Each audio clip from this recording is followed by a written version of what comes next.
Bapak Ibu yang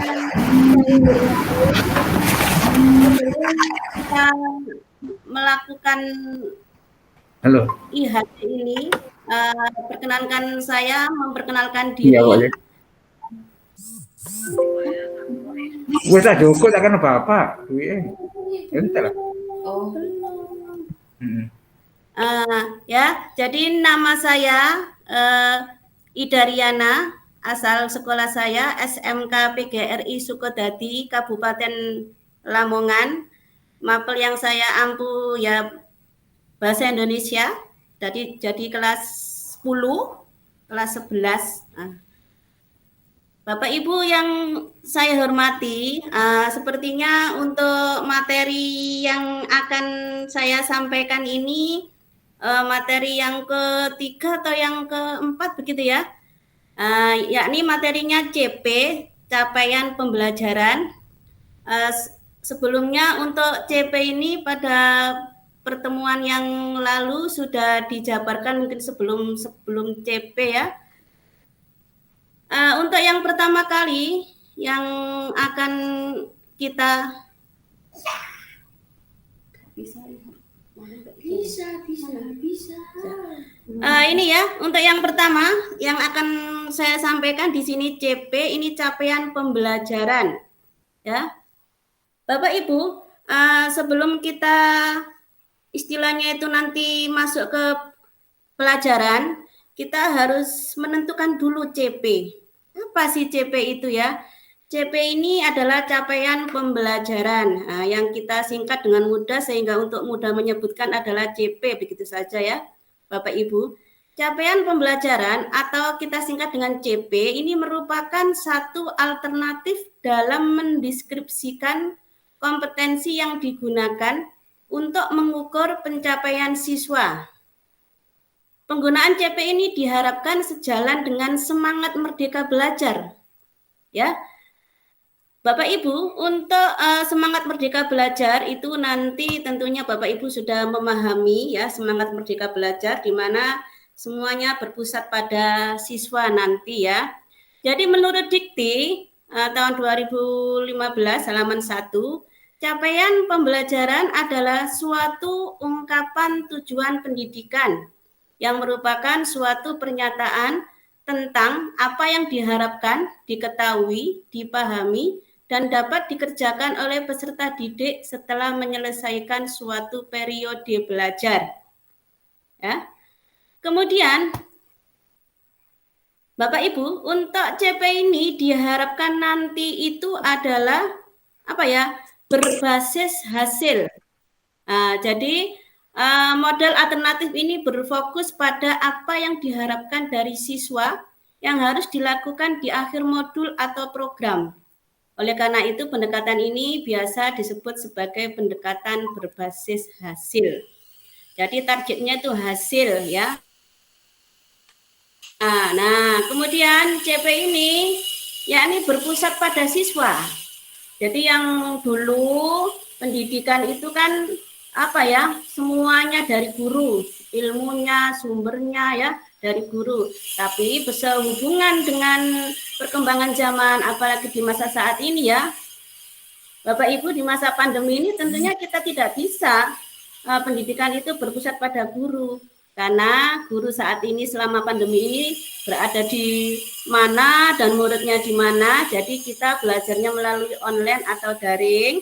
Jadi mau tidak mau, pendekatan yang digunakan target CP ini adalah berpusat pada siswa. Untuk selanjutnya, pengintegrasian KI dan KD. Ya, ini berdasarkan keputusan Menteri Republik Indonesia nomor 958 tahun 2020 tentang capaian pembelajaran pada pendidikan anak usia dini, pendidikan dasar, dan pendidikan menengah dinyatakan bahwa capaian pembelajaran merupakan bentuk pengintegrasian kompetensi inti dan kompetensi dasar yang disusun secara komprehensif dalam bentuk narasi yang meliputi sekumpulan kompetensi dan lingkup materi. Bapak Ibu, untuk ibaratnya CP ini ya diibaratkan oleh Mahajan dan Singh, ini ibaratnya CP ini seperti navigasi atau GPS ya, di mana tujuan GPS ini kan memandu kita sepanjang perjalanan, membawa kita pengemudi ini ke tujuan yang disebutkan dengan benar tanpa rasa takut kehilangan arah atau salah tujuan. Jadi CP ini sangat penting Bapak Ibu. Nah, ini tujuan capaian pembelajaran tingkat SD sampai SMA ini hampir sama, yakni hampir kompak ya.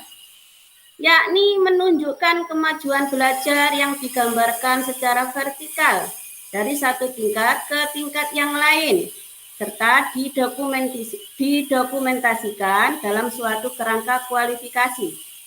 Selain itu, capaian pembelajaran juga harus disertai dengan kriteria penilaian yang tepat yang dapat digunakan untuk menilai bahwa hasil pembelajaran yang diharapkan telah dicapai. Selanjutnya, prinsip pembelajaran ini ada dua Bapak Ibu, yakni terukur dan spesifik ya.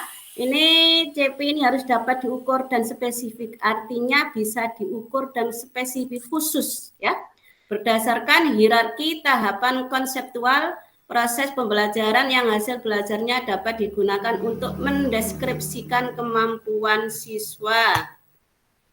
Nah, selanjutnya dalam proses penerapan prinsip terukur dan spesifik ini ada beberapa aspek Bapak Ibu. Yang pertama adalah pemahaman dan pengetahuan ya. Ini pemahaman dan pengetahuan ini secara umum seringkali diartikan sama. Tetapi sebenarnya Bapak Ibu, untuk pemahaman dan pengetahuan ini sangatlah berbeda. Baik, mari kita lihat perbedaan antara pemahaman dan pengetahuan. Nih, perbedaannya Bapak Ibu. Pemahaman, arti dari kata-kata atau informasi, memahami artinya. Tetapi kalau pengetahuan, ini mengetahui apa itu fakta-fakta atau informasi. Ya, Bapak Ibu, ini ada contohnya, misalnya pemahaman benar atau salah. Pengetahuan benar atau salah bukan merupakan sesuatu yang sifatnya absolut, tetapi bisa dianalisis dan disimpulkan tergantung kompleksitas dan kapasitas. Baik Bapak Ibu, mari kita lanjutkan bahwasanya untuk prinsip yang selanjutnya adalah praktis, di mana merancang dan melaksanakan eksperimen itu seperti apa. Kata-kata yang umum digunakan adalah menunjukkan, ini misalnya menunjukkan, menerapkan, dan lain-lain. Kemudian keterampilan generik. Keterampilan umum ini mencakup teknik pemecahan masalah, inti pembelajaran yang biasa digunakan kata-kata, yakni menganalisis, membandingkan, dan lain-lain. Selanjutnya, fleksibel. Prinsip yang kedua dari CP adalah fleksibel Bapak Ibu, yakni sesuai proses dan tahap belajar siswa. Fleksibel di sini harus sesuai proses dan tahap belajar siswa, artinya tidak memaksakan siswa untuk tahu, untuk bisa. Tapi sebagai guru kita harus sabar ya untuk mengikuti proses siswa. Jadi jangan sampai siswa itu dijejali terus dengan berbagai materi yang hasil akhirnya itu berorientasi pada sekedar tahu ya. Istilahnya sekarang harus paham, tidak hanya tahu tapi paham ya. Selanjutnya Bapak Ibu, menurut Harden karakteristik CP, karakter berarti apa? Karakter itu adalah sesuatu itu yang unik ya, yang tidak bisa dimiliki oleh yang lain. Ini diantaranya ada 3 Bapak Ibu, yakni pengembangan CP harus mendefinisikan hasil yang harus dicapai siswa pada akhir program pembelajaran ya. Hasil yang harus dicapai siswa di akhir pembelajaran. Yang kedua, desain kurikulum, strategi belajar, dan kesempatan belajar yang dilakukan untuk menjamin tercapainya CP. Nih. Yang ketiga, proses penilaian disesuaikan dengan CP, dan penilaian setiap individu siswa dilakukan untuk memastikan bahwa siswa mencapai target pembelajaran. Nah, selanjutnya ini Bapak Ibu, contoh CP ya, contoh CP yang sederhana disesuaikan dengan sekolah tempat satuan pendidikan kita masing-masing. Bapak Ibu tidak boleh memaksakan diri untuk mencontoh teman yang lain mungkin ya. Tapi jikalau memang karakteristik sekolah atau satuan pendidikan kita sama Bapak Ibu, boleh ya, boleh seperti itu. Nah, ini CP Mapel Bahasa Indonesia kelas 10. Identifikasi kompetensi pada fase E, capaian pembelajaran yang ingin dicapai, ini ada yakni soft skill, ya, peserta didik mampu berkomunikasi, berpikir kritis, berkolaborasi, dan mempunyai kreativitas. Ini Bapak Ibu. Ini kelas 10, Bapak Ibu ya, kelas 10 di semester ganjil ini yang saya tulis di sini. Ini adalah sekedar contoh Bapak Ibu ya. Baik, Bapak Ibu, untuk paparan kami di sini untuk CP saya akhiri sampai pada contoh CP di sini. Untuk selanjutnya, mungkin ada pertanyaan, kritik dan saran yang membangun, silakan disampaikan. Jika ada kekurangan, kami mohon maaf yang sebesar-besarnya.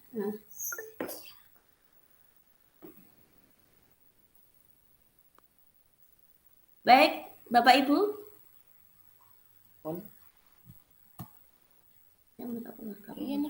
Tanya, Bu. Iya, silakan Bu. Ketika kita di awal tahun pembelajaran itu menentukan CP dulu, Bu ya. Kok saya mendengar bahwa CP itu sudah ada dari pemerintah, Bu. Apakah kita itu buat sendiri atau menggunakan yang sudah ada dari pemerintah, Bu? Bagaimana? Mohon info penjelasan. Baik, Bu Neng, terima kasih atas pertanyaannya. Saya coba untuk menjawab meski nanti ada ketidaksesuaian ya. Baik, untuk informasi yang kami dapat, CP memang sudah disiapkan, tetapi diharapkan disesuaikan dengan satuan pendidikan kita masing-masing dan juga disesuaikan dengan karakteristik sekolah kita, peserta didik kita, begitu Bu Ning. Jadi memang sudah ada contohnya, boleh dipakai dan boleh ditambahkan, katanya begitu, disesuaikan dengan karakter satuan pendidik, satuan sekolah kita, Bu Ning, begitu. Oke, terima kasih, Bu. Iya, sama-sama Bu Ning. Jika ada kekurangannya bisa nanti kita disambung lagi begitu. Monggo Pak Kromo. Iya, terima kasih. Kalau tadi dalam penjelasannya dikatakan bahwasanya kita tidak boleh memaksa siswa itu untuk bisa. Ini saya kurang bisa memahami, Bu. Mohon penjelasannya. Mohon untuk diulang lagi Pak Haji. Oh iya, tadi dalam penjelasannya itu kita dilarang memaksa siswa untuk bisa. Biarkan sesuai dengan kemauan mereka. Itu maksudnya gimana, Bu? Baik Pak Haji, mungkin tadi kurang penjabarannya Pak Haji, kurang sedikit mungkin suara saya juga kurang bisa diterima. Begini, bukan dilarang Pak Haji, tetapi kita yang tidak boleh memaksakan siswa itu harus bisa sesuai target kita. Tapi kita harus bisa melihat kondisi siswa Pak Haji, menyesuaikan dengan kemampuan siswa. Kita harus sabar untuk menunggu atau mendampingi siswa itu dalam berproses. Ya, karena targetnya adalah siswa itu bahagia belajar, senang belajar, tetap belajar meskipun istilahnya itu tertinggal dengan teman. Begitu Pak Haji. Ya, terima kasih. Sama-sama.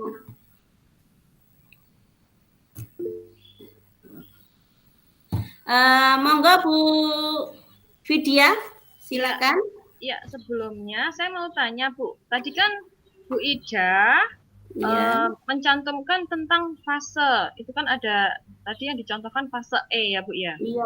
Apa memang SMK itu harus menggunakan fase E dan F atau juga bisa menggunakan fase A sampai D? Mohon penjelasannya, Ibu. Oh, nggih. Dek, kita pede. Baik Bu Vidya, terima kasih atas pertanyaannya yang sangat bagus. Nah, jadi untuk memang di situ sudah sudah dibagi-bagi untuk fasenya. Jadi fase yang untuk SMK itu hanya fase E dan F saja Bu Vidya. Yang fase A itu kalau saya tidak salah adalah kelas 1, 2, 3 SD. Seperti itu Bu Vidya. Oke. Ya Bu, terima kasih. Sama-sama. Sudah tidak ada pertanyaan ya Bapak Ibu? Oh masih ada Bu Muli. Ya, monggo Bu Muli. Saya tidak membuat pertanyaan Ibu ya, hanya membutuhkan penjelasan saja. Saya tadi sepintas saja karena memang saya mungkin sambil sana sini ya, bahwa capaian pembelajaran itu berpusat pada anak. Berarti di situ gurunya tidak mempunyai tanggung jawab penuh atas pencapaian pembelajaran itu. Terima kasih Bu Ida. Terima kasih Bu Muli atas pertanyaannya yang sangat bagus. Itu juga kemarin sempat saya tanyakan sama teman-teman grup ya. Nah, jadi untuk capaian pembelajaran yang kita buat itu kan berpusat pada anak. Nah, jadi yang namanya berpusat anak, kembali ke karakteristik anak, untuk prosesnya kita harus mendampingi sampai dalam arti si anak itu bisa mencapainya ya. Meskipun prosesnya tidak harus berbarengan dengan teman yang lain. Jadi intinya sebagai guru kita harus tetap mendampingi siswa dan bertanggung jawab atas berkembangnya atau tercapainya CP tadi, Ibu. Begitu. Iya. Terima kasih Bu Ida. Sama-sama Bu Muli. Bapak Ibu, bagaimana untuk tanya jawab ini? Untuk paparan saya tentang CP, saya harap bisa diterima. Jika ada kekurangannya, nanti kita bersama-sama untuk. Kesimpulannya bagaimana, Bu? Baiklah, kesimpulannya adalah bahwasanya CP ini kita buat berpusat pada siswa atau peserta didik, ya. Tapi kita harus melalui proses. Dan proses itu tentunya tidak sama antara peserta didik satu dengan yang lain. Selanjutnya kita sebagai guru harus sabar ya. Tadi kemarin kita sempat ada istilahnya itu guru itu harus bisa ngomong ya begitu ya. Jadi kita harus mendampingi peserta didik sampai mampu mencapai CP yang kita tentukan dengan proses yang berbeda-beda. Terima kasih Bapak Ibu. Itu kesimpulan dari paparan saya saat ini. Bagaimana? Apakah sudah cukup?